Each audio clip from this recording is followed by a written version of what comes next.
আসি পরে খবরে। আবারও ভোগান্তি, সংস্কারের জন্য ফের সাঁতরাগাছি সেতু দিয়ে বন্ধ থাকবে যান চলাচল। আজ থেকে আগামী 15 দিন দিনের বেলাতে সিঙ্গেল লেনে গাড়ি চললেও রাতে পুরোপুরি বন্ধ।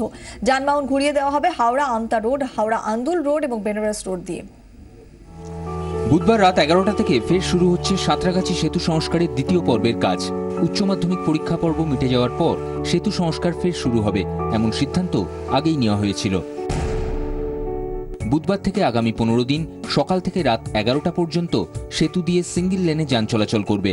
রাতে সেতু দিয়ে যান চলাচল বন্ধ থাকবে, তবে কলকাতাগামী ছোট পণ্যবাহী গাড়ি চলাচলের অনুমতি দেওয়া হবে। জরুরি পরিস্থিতিতেও গাড়ি যাওয়ার অনুমতি দেওয়া হবে। এই সময় জুড়ে গাড়ি চলাচল করবে হাওড়া আমতা রোড, হাওড়া আন্দুল রোড ও বেনারস রোড দিয়ে।